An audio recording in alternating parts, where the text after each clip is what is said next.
Hello,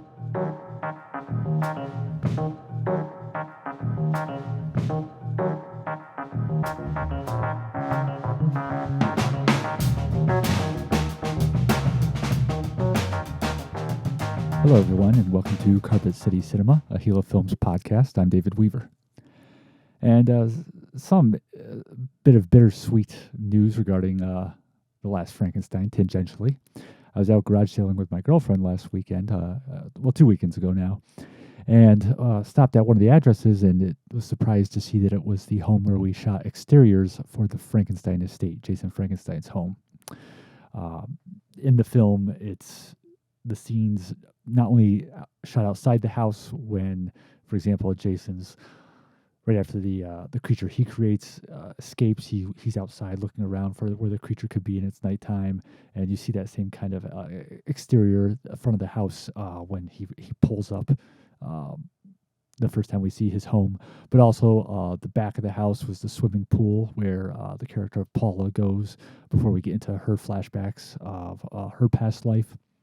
And all those shots of Jason driving up to his house, there were shots of him going over a bridge, and then later on we saw another bridge when he's burying the body of Randolph, and Paula sees that happening. All of that was at this property because it's a huge house, but it's also on this massive estate, and it's interesting because it's positioned like basically dead center in the city. You know, a property that large, you'd think, you'd be on the outskirts of the city. But no, if you were to walk in any direction away from that main house, you'd have to go a ways, just being on their property of just wooded areas. And like I said, these really cool old stone bridges. But then once you got to the perimeter of their property, you'd be in the city of Amsterdam with completely normal urban life. The family that lived there, the Selbert family, very well known in Amsterdam, really great people. Bob Selbert is an optometrist in the area, and his wife is very well known for her volunteer activities.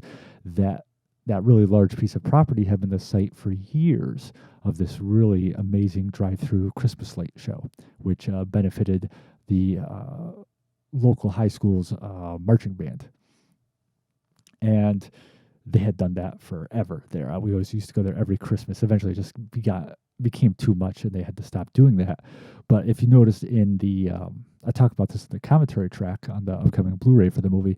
But if you notice in shots of the property, especially the shots, the scene where we're inside the ambulance as Strock and Winstead are driving away. They dropped off the older creature, and they're driving off. If you look through their windows as they're driving, you can see in the background what appear to be things covered in black tarp, if you really pay attention. And what those are actually the Christmas displays, these wooden cutouts of licensed characters, like original IP characters like Disney characters and Rankin Bass characters. And they covered them up with tarp during the off season, because when we shot there, that was still it was like a year or two before they finished doing it, and we had to be really careful when we filmed at the house. Even at the house proper, if you were to move that camera in some of those exterior shots, especially when they're dropping when the ambulance comes and they drop the body off of the creature, if you were to move the camera over just a little bit to one way, then you'd see parts of the Christmas display that we weren't even able to really do anything with, that we just had to shoot around. There was like this really large carousel, for example, wooden carousel. In fact, we actually had to go back for that the first establishing shot of that house, which is when Jason drives up and puts the car in park. When we originally shot it, we had inadvertently, in the right side of the camera image, there was a wooden cutout of a dog, which just would have been really weird if you had seen that in the film, especially, considering Jason's who he is as a character. That would not exactly fit with him. So we had to go back and reshoot that. But they were, the Selberts were very big supporters of the film, really kind and generous to let us shoot there multiple times. They actually have a daughter who's about my age, who's in the film industry, and who I never really, even though she's close to my age, we're both from Amsterdam, I never really knew her well, but I did speak to her somewhat for like advice in going into film when I was kind of getting out of high school and transitioning to college. But yeah, I guess Bob's retiring, and they're looking to move to a smaller house still within Amsterdam. So they had this house up for a while for sale. I wasn't sure, it's worth so much money, but obviously Amsterdam is a town that's because its heyday was in the eras of the mills back in the 40s and 50s. It's that era has passed it by. There was kind of some concern would they ever be able to sell this house, because not because of the house itself or the property, but because of the city itself, the location. But they were able to, apparently. And so that's great for them that they're going to be able to move on to the next chapter of their lives. Kind of bittersweet, though, to see that property, which not only was a location for the film, but also just so key to the memories of people in Amsterdam because of the Christmas light display that was there for years and years. Just hoping that the next owners really take good care of it. It's a beautiful property, beautiful. But that was just something I wanted to pass along as I visited there. And I did pick up some good stuff from that garage sale, too. I won't lie. Good stuff there. We talked a few weeks ago, about the passing of Network Releasing, the British media label. And since then, we've gotten news of another label, unfortunately, moving on, biting the dust, so to speak, and that is Olive Films, which is an American label. Started around 2011. And the story with Olive, it's interesting because I think they basically started out to be what Kino Lorber's Studio Classics line is now. So when Olive started out, they were able to have Frank Tarzi, head of acquisitions over at Kino Lorber, leave Kino Lorber. They were able to convince him to do that and come over and be their acquisitions person. So if you look at a lot of the titles that Olive Films put out, and you kind of are aware of what Kino Lorber puts out, it's not that surprising to see these parallels in taste and genre and types of films. Now, I can't speak conclusively to what happened at Olive Films, but my understanding, and again, I could be completely wrong, but my understanding is that basically what happened was there's definitely a change in direction at the company, what they wanted to do, and I think it may have been brought about by a change in ownership that happened early on. And so Frank Tarzi left Olive Films and went back to Kino, which is very good for all of us fans of that label. And what ended up happening is, even though Olive Films put out a lot of great releases, but basically what they did is they're just putting out movies as bare-bone discs, no bonus features, and pretty much whatever transfer they were given is what they'd go with. And they believed just about all, if not all, of their titles were either MGM or Paramount-owned product. A lot of times the transfers they were given were good, were definitely solid, but there were some that definitely really needed to have a fresh take on them because they were kind of rough. And because this is an era, a collector's era for physical media, it's really important to make sure that you're presenting a product that also has like bonus features and extras to kind of give that extra value to it, to really satiate the desires of the cinephiles who now purchase these things. And in my opinion, it's important just for the recording of history, to gain the interviews and commentary tracks from people who were involved with the film or who are very knowledgeable about these films, who may pass on not very shortly. Again, I'm very glad that Olive Films existed because they put out a lot of titles that I own and I'm a big fan of. But at the same time, it was always kind of a situation where collectors of physical media, people who watch these movies, always wish they had gone the extra step, that they had done new transfers of movies that were looking a little pale, that they had actually taken the time to get some kind of bonus features. I don't even know if they did trailers on their movies. Towards the end of the line, because it was a situation where you kind of knew as time went on, their release schedule got slimmer and slimmer. It got to the point where every once in a while they'd pop out a new title. I mean, I think it was like months would go by. And you kind of got the feeling that they were just going to put out whatever they had left in their licensing deals and weren't really signing any new licensing deals for any new movies. And when you kind of became aware of that, you knew this is going to come to an end eventually. This label is going to come to an end.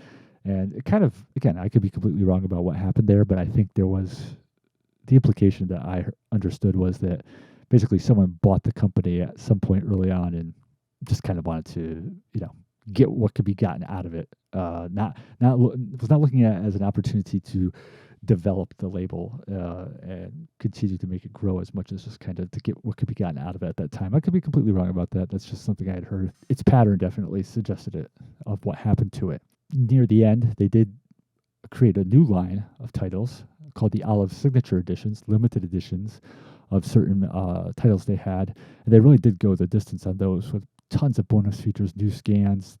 They put them as slipcovers, but it was kind of like too little too late, I think. And, you know, they did, I don't know if they did even 20 of those. Some of their higher titles, like the original Invasion of the Body Snatchers and High Noon and The Quiet Man. But yeah, if you go to their website now, well, if you'd gone to their website a while ago, you could tell that none of the MGM titles were listed there anymore. So you kind of got the idea that, okay, that all their MGM titles, that those deals are done and they're not relicensing those. And then you just knew it was a matter of time. And sure enough, now you go to their site and they have a message up there saying that they're no longer operating. And I was looking up stuff of theirs that I don't have that I was interested in, see if I could get them before all the scalpers pick them up and sell them on eBay for $60 to $100. But the thing I realized is that a lot of the titles that are left that I'd want to get that they put out, I feel like pretty strongly that other labels are going to come and re-release those. That's the thing. I mean, this label has been around, like I said, since 2011, 2012. They're taking whatever HD masters were available at the time.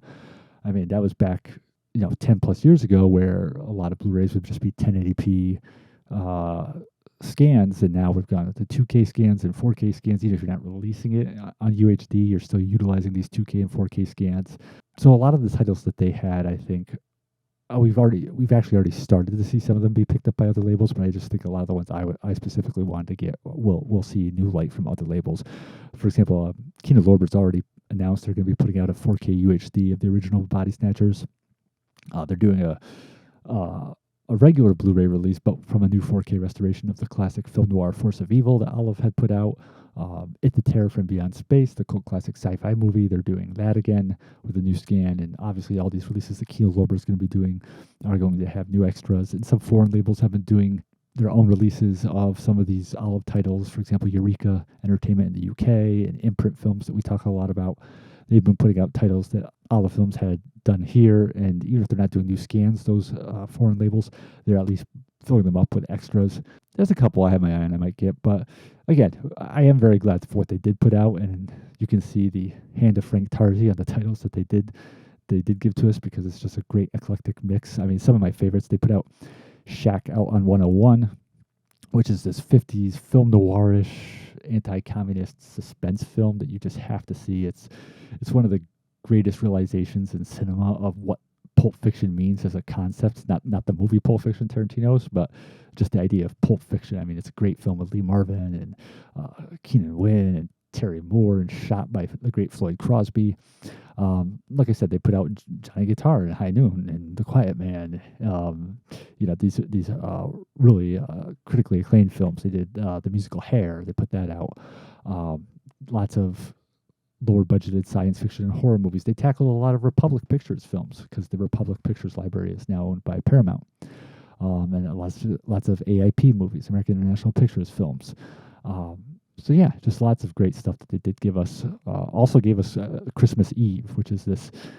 I'm a big fan of classic holiday-themed movies, Christmas-themed movies, and especially I love the very big ones, but also like some of the more obscure ones really interest me. And they put out this one called Christmas Eve, which is this 1947 film with George Raft, George Brent, and Randolph Scott, which is a very unusual kind of mixture of comedy and film noir and Casablanca-esque plot lines, all mixed up into a Christmas package. So yeah, just they did really put out some good stuff that I'm very thankful for. And yeah, just hope some of the other labels will pick some of those other titles up and give them some new life. But a tribute to Olive Films, a tip of the hat.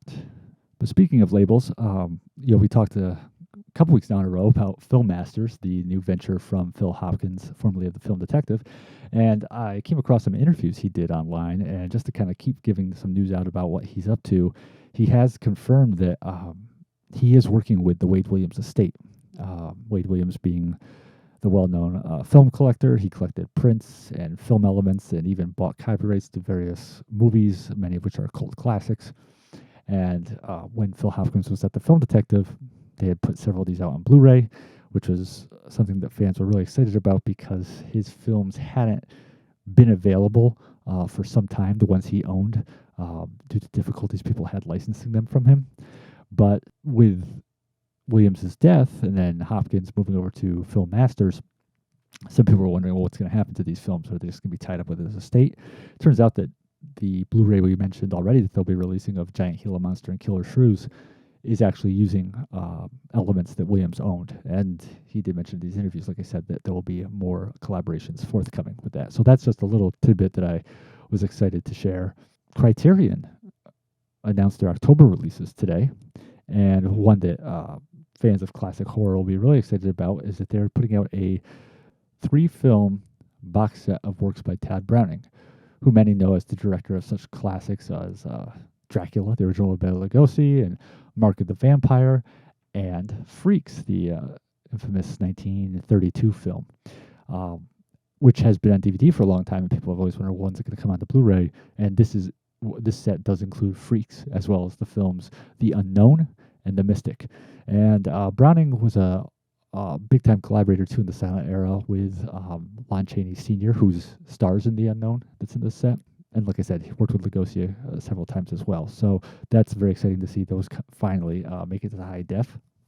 And 2 new titles are up for pre-order over at the Cauldron Films website, also at diabolicdvd.com.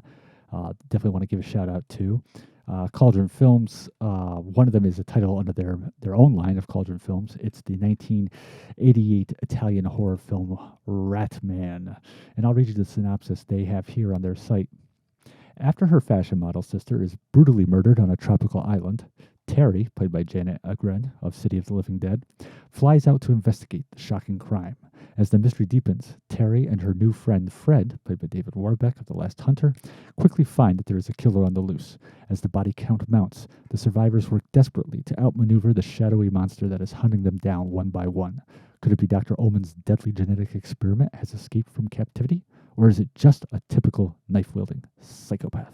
This is a 4K restoration from the negative. If you go to their site, cauldron-films.com, they have a pretty amazing trailer you'll want to check out for this movie, which definitely makes me want to get it. And the other title is from Neon Eagle Video, which is a newer label that focuses, quote, on the trashier side of Asian cinema, highlighting exploitation, action, horror, and other cult films that have been neglected in the high-definition era. And their stuff, it's kind of like Vinegar Syndrome has their partner labels. You could almost kind of equate Neon Eagle Video to being a partner label of Cauldron Films. And so the title they just announced is Zero Woman, Red Handcuffs. And this is a movie from 1974. And I'll read you the description for this.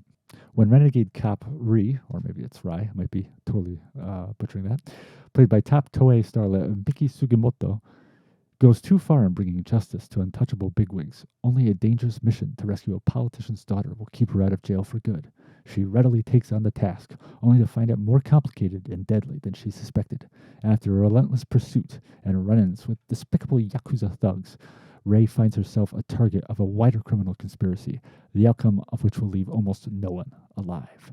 And this also is going to have a 4K restoration, lots of good extras here, and looks like it's full of a good dose of, just from the trailer that they have, of action and gore and naughtiness, if you will. So these 2 are up for pre-order now, like I said, at both the Cauldron Films website and diabolicdvd.com. So there were some passings lately in the industry. In fact, one I just read about before I came on here, and that was that Robert Lieberman passed away, age 75. Lieberman was a director, very active in commercial work. Won like 24 Clio awards, which are awards given out for advertising. But he also directed several feature films. Probably best known one would be Fire in the Sky, which is the early 90s film about the Travis Walton encounter with aliens that starred D.B. Sweeney and James Garner and Robert Patrick. And it has a pretty strong cult following. He also directed the John Voight drama from the early 80s, Table for Five, and the third of the original Mighty Ducks trilogy, D3 The Mighty Ducks. directed lots of television work, episodes of The X-Files and Dexter and 30-something, and especially have to shout him out as a upstate New Yorker in the very broadest sense of upstate. He was from Buffalo, which other people would call that Western New York. But then again, yeah, I feel like anything outside of New York City and the greater NYC area is upstate New York. But yeah, he was born in Buffalo, and he actually attended the university at Buffalo and basically founded that school's film program and was the first student there to graduate with a film degree. His survivors include Nick Lieberman, who is a filmmaker, and one of the sons he had from his marriage to actress Marilu Henner from Taxi. But Nick Lieberman is doing quite well right now, as he's the co-director and co-writer of the film Theater Camp. That's right now is out in release and getting great reviews and doing very well at the smaller art house box office. So a tip of the hat to Robert Lieberman. Also, one that happened last 2 episodes ago, but I just completely forgot to mention it, was Nicholas Coster, the great character actor who passed away at age 89. So he's an actor who had kind of like these parallel careers in both feature film as a character actor, a very visible, highly visible, well-known character actor, but also as a star of daytime soaps. And it's interesting because a lot of times when you look at actors who have both careers in daytime soaps and then in feature films / primetime TV, it's usually that they're distinct phases. You know, you'll start out, you'll be working soaps for a long time, and then you move on to the film world or the primetime TV world. You'll kind of stay there, or vice versa. But to be well known in both arenas at the same time, that's something that you don't see as much. I mean, like, for example, if you look at an actor like Eric Braeden, he was a very well-known actor in film and TV back in the late 60s and throughout the 70s. He was in the Rat Patrol TV show. He was in Escape from the Planet of the Apes, Colossus the Foreman Project. And then as he got that legendary role of Victor Newman on Days of Our Lives back in 1980, you look at his filmography from then, and it's still, he occasionally pops up in a film, like he was in Titanic or Den of Thieves, but it's really mostly just that soap opera that's consumed his career since then. Or you have someone like Susan Lucci, who is a legend in daytime soaps, for her role on All My Children. But, basically, again, outside of that, she just did some couple guest spots on some TV shows and did some TV movies, but really didn't establish herself in the film arena. But Coster, totally different kind of story there. On the big screen, of course, one of his most recognizable roles, one of my favorite roles he had, is in All the President's Men, where he plays the lawyer attending the hearing for the Watergate burglars who Robert Redford is trying to get information out of. He actually had a starring role in Larry Pierce's movie The Sporting Club. He was in Reds, the Warren Beatty film. He played Diane Keaton's husband. And as a fan of disaster films, I find it necessary to point out his role as Dr. Stone in one of the last gasps of the disaster movie era, The Concorde, Airport 79. And some other films included Stir Crazy, the Gene Wilder and Richard Pryor film. He was in MacArthur, The Electric Horseman, and also was a regular on the primetime comedy show, The Misadventures of Sheriff Lobo. And he had a recurring role on The Facts of Life as played Lisa Whelchell's dad. But yeah, he was a big staple of daytime soaps. He was on Santa Barbara, Another World, The Bay. I mean, just really long runs on some of these soaps. And he finally did get a daytime Emmy, winning it for The Bay at the 2017 awards, following his 4 prior nominations for Santa Barbara. So definitely sad to see him go. Interesting fact for all cult movie fans is that he was formerly married to Candice Hilligoss, the star of Carnival of Souls, the original Carnival of Souls, who is still with us to this day. Also, we lost Betta St. John, age 93. And she started out as a child actress, actually made her film debut in 1939, which she would have been 9 or 10 at that point, in the Western classic Destry Rides Again with James Stewart. And she also had roles in the Orson Welles, Joan Fontaine version of Jane Eyre, and in the film Lydia. but then ended up going to the East Coast and working on the stage. She was in Rodgers and Hammerstein's Carousel, and then originated the role of the native girl Liat in their Broadway hit South Pacific. After her success with that, she then came back to the West Coast and went back to working in films again, starting with a really big role, third build after Cary Grant and Deborah Kerr in the comedy Dreamwife. And then just continued to act in films. She was in a couple of the Tarzan movies, playing different characters. She was in Edgar G. Ulmer's The Naked Dawn. She was in The Robe and The Student Prince. Wasn't able to really build upon that initial kind of status, elevated status she had, like being the star of a Rodgers and Hammerstein production and following that up with a starring role in a Cary Grant movie. Wasn't really able to transition from that into a successful career as a higher tiered leading lady, but she did continue to work in a number of films, and fans of genre cinema especially hold her dear to their heart because she became a scream queen of sorts. She headed over to the UK and starred in 3 different genre films over there. Quarters of Blood with Boris Karloff and Christopher Lee. She was in the Hammer film The Snorkel, and most notably, she was in the legendary classic British horror movie, The City of the Dead, also known as Horror Hotel, which is a phenomenal movie that stars Christopher Lee, and definitely the best known of her scream queen roles. So, R.I.P. to Betta St. John. Singer and actress Jane Birkin passed away at age 76. She was, of course, the namesake of the Birkin bag. She was well known for her stylish sensibility. Like I said, she was a singer. She was in quite a long-term relationship with Serge Gainsbourg. The two of them released an album, songs, on which there was a controversial hit song, which I'm sure I am going to blow the pronunciation of, Je t'aimais moi non plus. Forgive my butchering of the French language. Birkin, aside from her popularity as a singer and her influence on fashion, she also starred in a number of movies. She was in both Death on the Nile and Evil Under the Sun, 2 different entries in the Hercule Poirot series, playing different characters in them. She was in Antonioni's Blow Up, the British horror film Dark Places, 7 Deaths in the Cat's Eyes, which was directed by Antonio Margheriti, the Italian horror filmmaker. But yeah, also just later on in life, was given several César Award nominations, which is kind of like France's equivalent to the Oscar for such films as The Pirate and La Femme de ma Vie.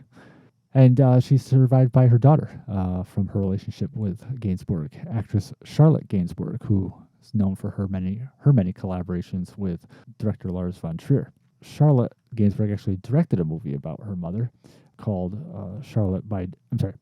Jane by Charlotte. And last would be just the other day read about the passing of actress Carlin Glynn, age 83.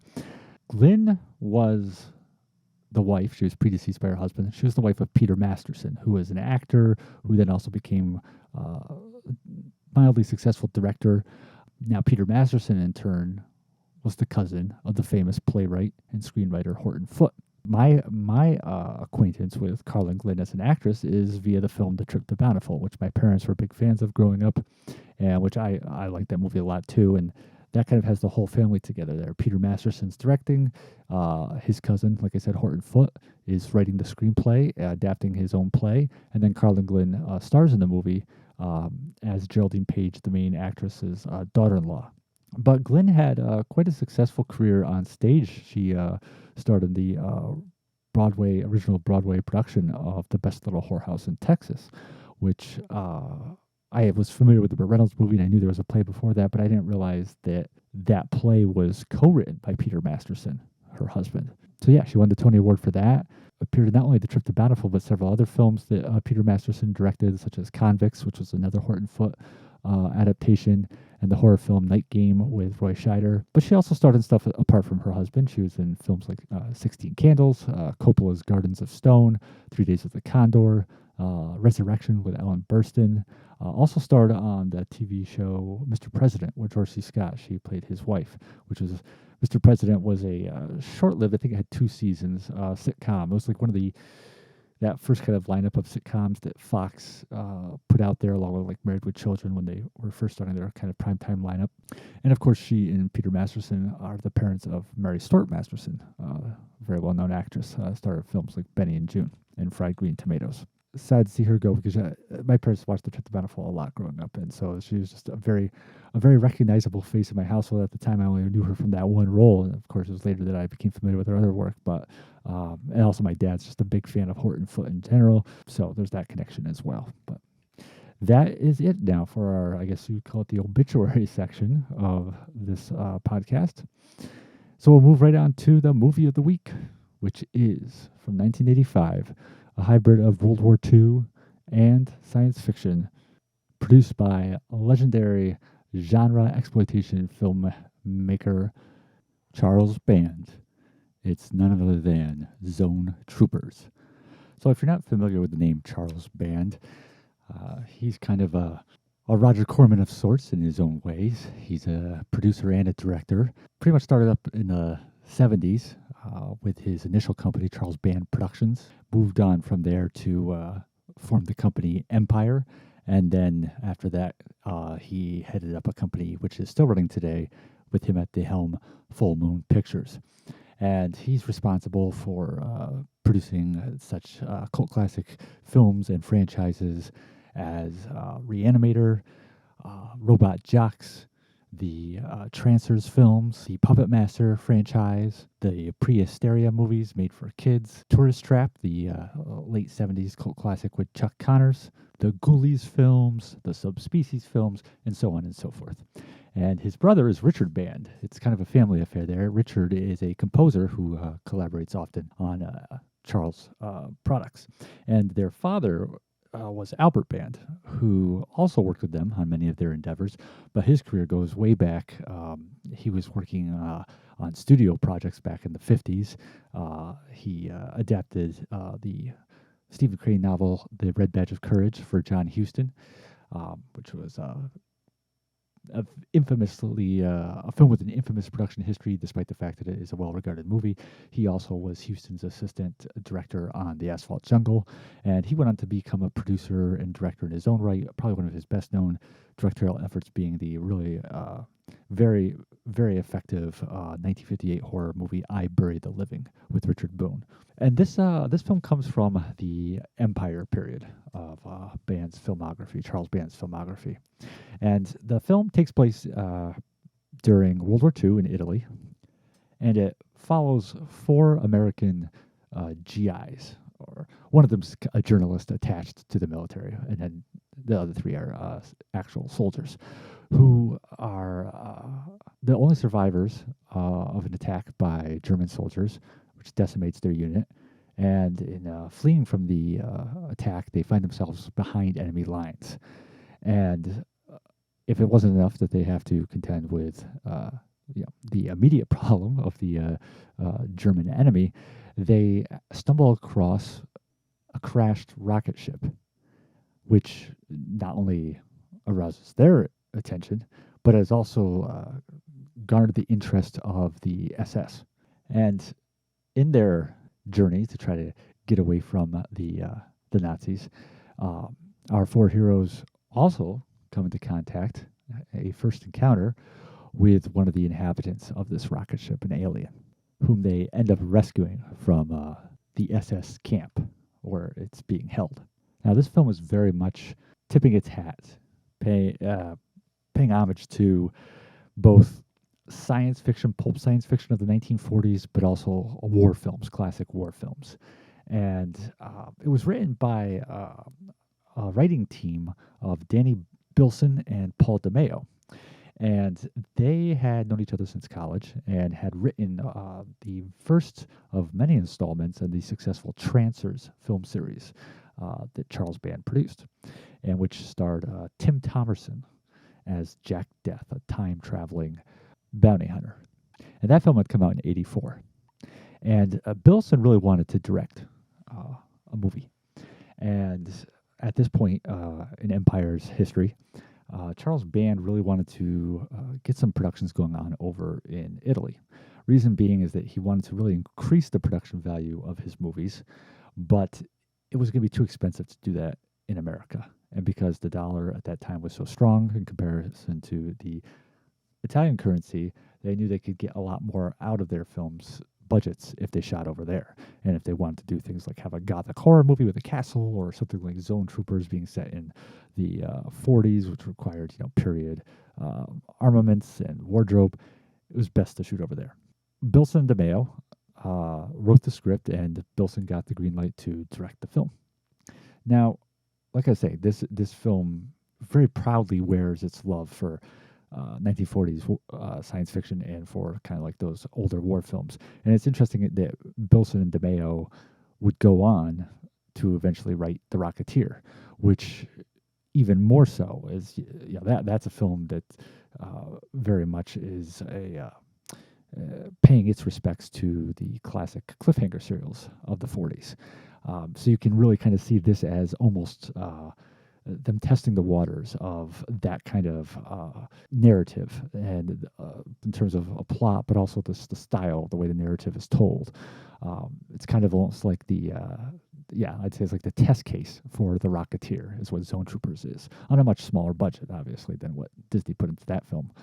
And so if you look at the four protagonists in Zone Troopers, our four soldiers, they are very much emblematic of certain types of characters you saw in older war films. Now, three of these four actors had been in Trancers. So you have Tim Thomerson, who played Jack Death in that franchise. He plays a character who is, much to his dismay, nicknamed the Iron Sergeant, but they just call him Sarge. He's the de facto leader of the group, especially after the initial ambush, which puts them on the run because it killed off their supervising, but rather wet behind the ears lieutenant. Art LaFleur, who's also in Trancers, and who many people know him from Cobra. He played Stallone's superior officer. He was Shawnee Smith's father in The Blob. He was the Babe in The Sandlot. He plays Mittens, who, if this was a film made in the 40s, this is a character that would absolutely have been played by William Bendix. It's very much that kind of a character type, that big teddy bear of a guy, lovable, loyal, reliable as a soldier. Essentially, he is the Sarge's right-hand man, and he has kind of the same kind of veteran experience in combat that the Sarge has, without having attained that position of authority and leadership that Thomerson's character did. You also have the character of Joey, played by Timothy Van Patten. You might know him from The White Shadow, in which he played Salami. Or if you're a fan of Mystery Science Theater 3000, you know him as Max Keller in the Master Ninja episodes, which were edited from his short-lived show with Lee Van Cleef, The Master. And he's part of the big Van Patten family, Dick Van Patten, Joyce Van Patten, all them. But is now transitioned into an incredibly successful career as a director, a television director. I mean, he did episodes of Game of Thrones, Boardwalk Empire, The Sopranos, the newer Perry Mason, so on and so forth. And he plays Joey, who is the idealistic younger soldier. And again, to kind of refer back to classic war films, this is a character. This was made back then, he would be played by Robert Walker Sr., who, if you watch old war films like Bataan or 30 Seconds Over Tokyo, or even a home front World War II movie like Since You Went Away, this is very much in keeping with those kind of characters that Walker played in those movies, prior to playing a psycho in Strangers on a Train, of course.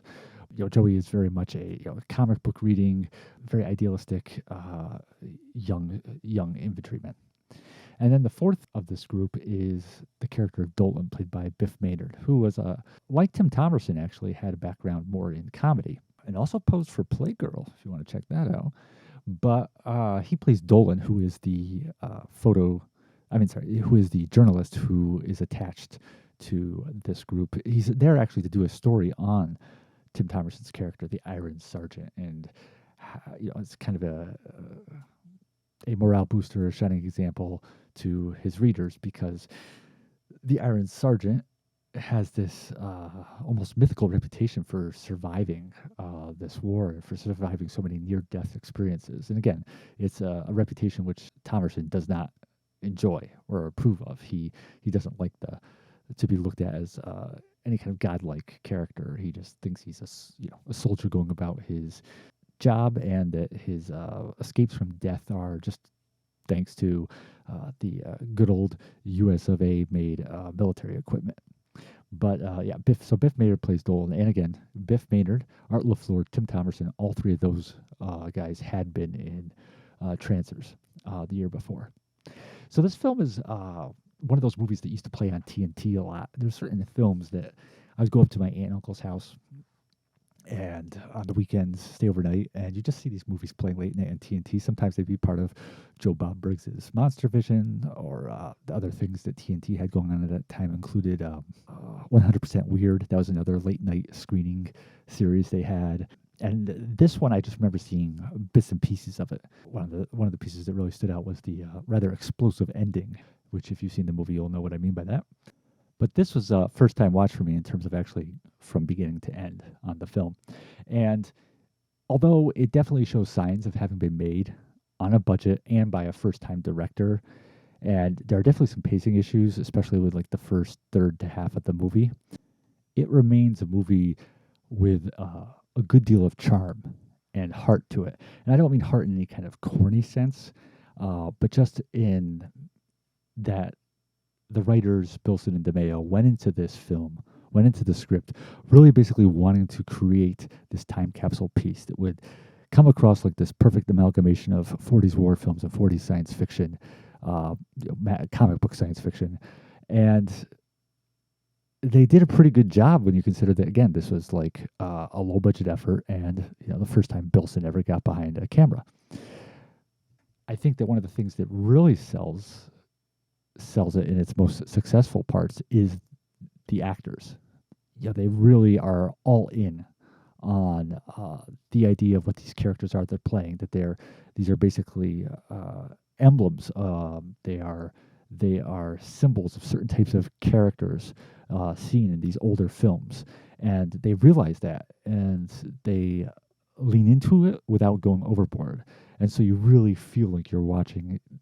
Not necessarily, they don't have to, when you're watching, you're not thinking, oh, this really feels like an actual young soldier back in World War II, for example, Timothy Van Patten's character, or again, going to Art LaFleur's character, that you don't necessarily watch it and think, oh, this really feels like a more battle veteran soldier. No, what you feel when you're watching it is this feels like Robert Walker from Bataan or William Bendix, like I was saying before. And that's what the film was trying to achieve. That's what they wanted. It wasn't so much as trying to make you really feel like you were actually over in Italy, the mid-40s. They wanted you to make you feel like you were in a theater in the 1940s watching this movie. And like I said, one of the real home run that they hit in terms of achieving any success with that was with that casting. Van Patten gets ripped a lot, I think, because out of his acting, probably because of The White Shadow was a popular show. I don't know that anyone considered that necessarily a display of his acting abilities, even though he was on it and had a key role. And of course, The Master has kind of gone onto this own cult status because it was ripped by MST3K, and hilariously so. But you watch him in Class of 1984, which is the cult classic. Blackboard Jungle Goes to Hell, early 80s film where Perry King plays a new teacher on the block, and Timothy Van Patten basically leads this gang of really despicable hoodlums, and he does a terrific job in that film, plays one of the best villains of 80s cult cinema. And it really shows he definitely has acting ability. And in this film, he's kind of playing a character that's kind of similar to the Max Keller character from The Master, because that Max Keller also had that kind of idealism and idealistic bravado. But here, it is exactly what that character called for. So even if you have a problem with that performance in The Master, you think it might be ridiculous or whatever, here it's completely on point, and he does a great job at it. Art LaFleur as Mittens, as the William Bendix type. He's a great actor too. And again, he has played heavies before. He's another actor who's played heavies, but has also played these characters with lighter touch. And like we said, he's been in family films. He was the Tooth Fairy I think it was, in the Santa Claus movies. So he's someone with range, and because he has such a strong physical presence, because he's a pretty imposing big guy, he can also play these tougher characters. And I always love him whenever he shows up in a movie. But again, seems totally aware of what his character calls for and what this performance calls for, and nails it.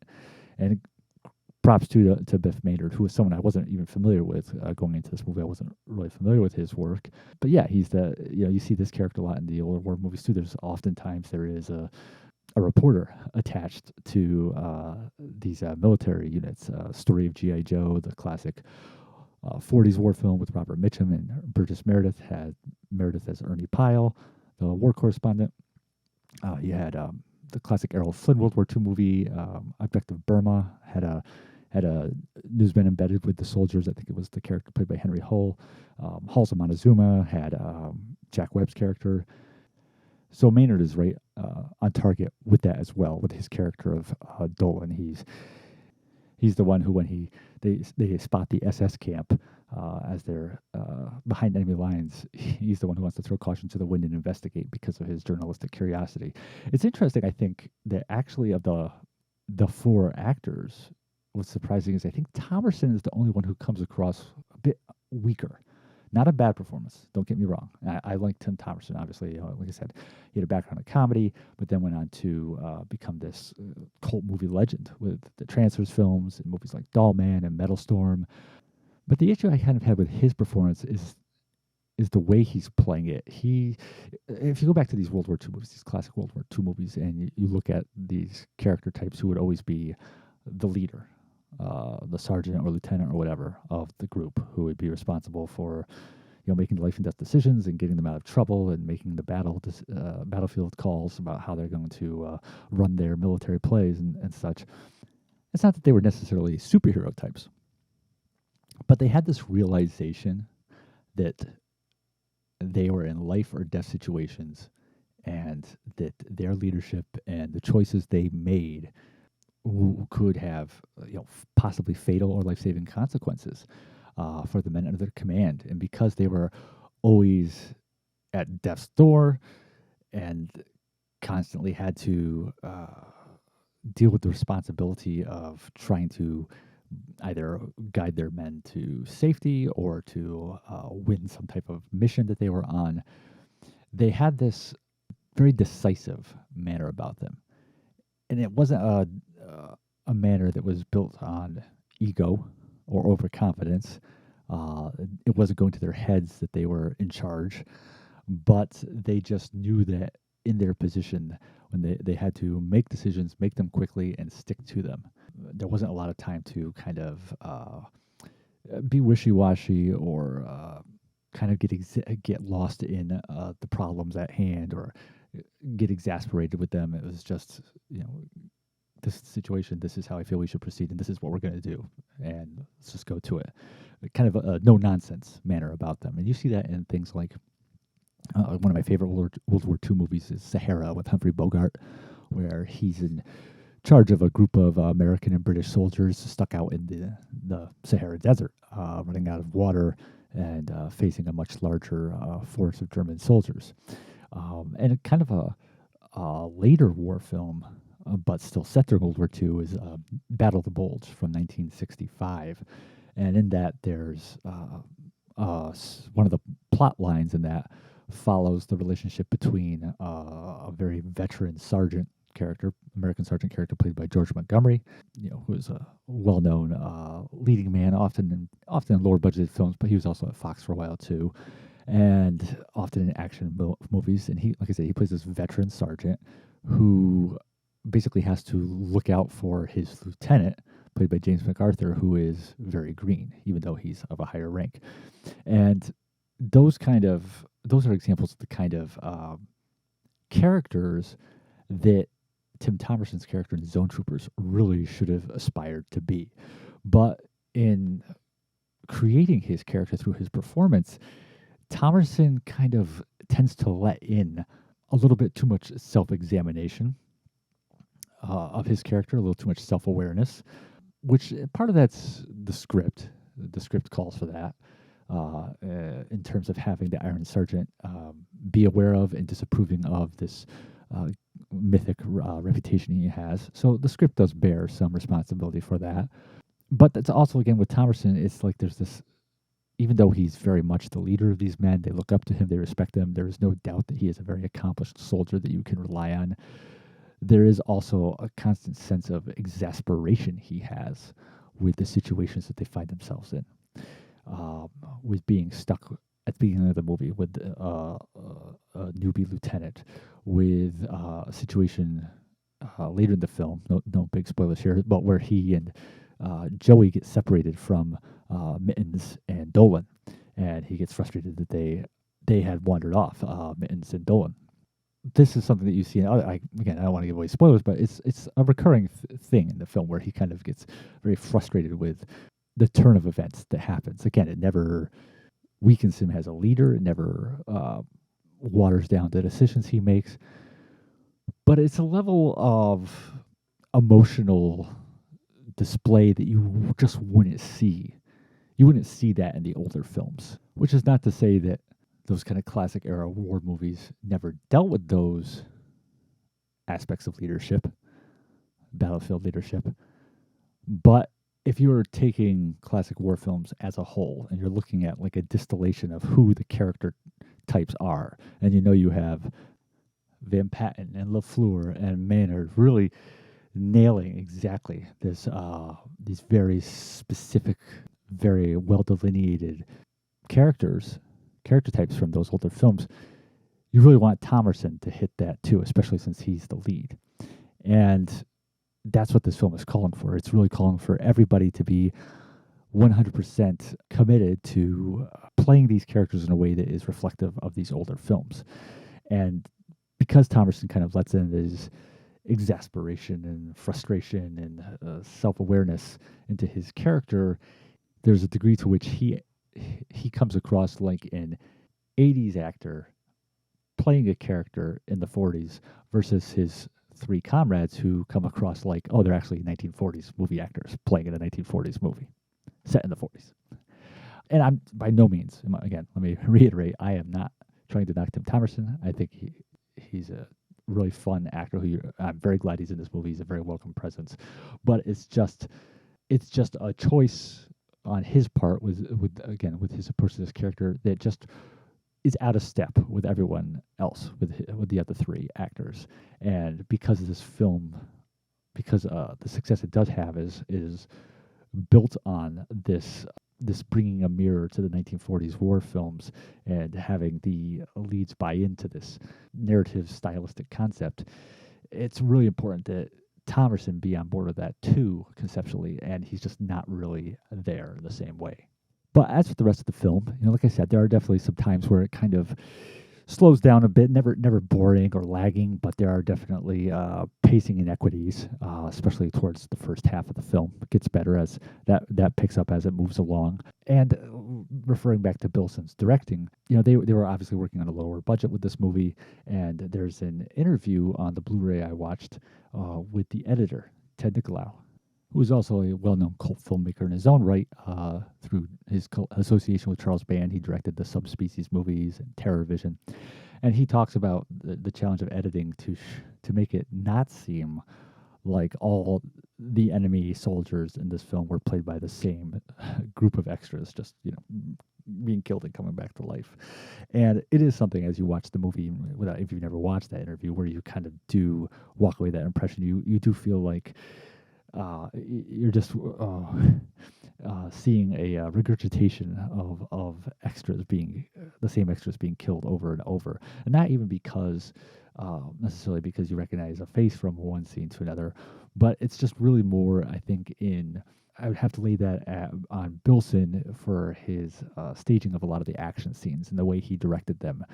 It wasn't really, and again, he's a first-time director, so that's to be expected, especially working on a tight budget in another part of the world. But yeah, he doesn't always stage his action scenes and place his camera in a way to really effectively cover up the effects of being on a lower budget and to really get the maximum potential out of the limited amount of actors he has on hand to play these soldiers, and just even like the way he stages the action scenes in terms of their violence and in terms of their energy, they tend to come off as rather kind of like a little low wattage, a little bit unremarkable. The design work on the rocket ship and the aliens, the actual design of the alien life form, as well as like weapons, ray guns, and outfits, it's kind of a mixed batch for me. But they definitely were going for that older look to make it kind of again be of that kind of period time of the 40s. It's of course very refreshing to see everything executed using practical effects, which is very nice. Wilson DeMeo's script, aside from what we've already talked about in terms of creating these throwback characters, also has some very effective comedic moments, especially a part involving Adolf Hitler, who shows up in the film. So they definitely have a nice flair for humor in their writing. And like I said, The Rocketeer, which I haven't seen that in a while. I really need to revisit that. The Rocketeer is really, in my opinion, the full realization of what they're trying to do with Zone Troopers. They definitely would make a really interesting double feature. And Wilson DeMeo would go on to success. They would, aside from writing The Rocketeer, they would also create such TV shows as The Sentinel, which aired on UPN back in the day, and the 90s, The Flash Show with John Wesley Shipp. And they also wrote a spec script titled The Last Tour, which was meant to be an Oliver Stone film. But when Stone ended up dropping out of the project, it moved over to Spike Lee. And he and Kevin Wilmot, who was one of the writers on BlacKkKlansman, they did a rewrite on the script, and that became Spike Lee's film The Five Bloods. So definitely those two went on to success. And just as Roger Corman has his school of filmmaking, apparently Charles Band does as well. And these are two of the graduates. I watched this movie off the 88 Films Blu-ray, which was released in the UK. This had releases both overseas and stateside. Kino Lorber Studio Classics put it out here. That is currently out of print. It was one of their eventually discontinued titles. So I can't imagine someone not putting that movie back in print here at some point. If maybe even, I don't know if what bands, I believe it's an MGM owned film, so I don't know if Band can make that happen himself through Full Moon. But the 88 Films release in Britain, if you are region free, that is still available. And especially if they run one of their sales, you can get it pretty cheap. The thing about the two Blu-rays, which I also do have the Kino Lorber one as well. The only thing that kind of sucks if you only have one of them is that they have exclusive bonus features. They don't have the same across both releases. And so the 88 Films Blu-ray has a really nice making of documentary, which I checked out afterwards. It was definitely really a good watch. Really interesting to hear about bands' efforts to create these productions with more value over in Europe.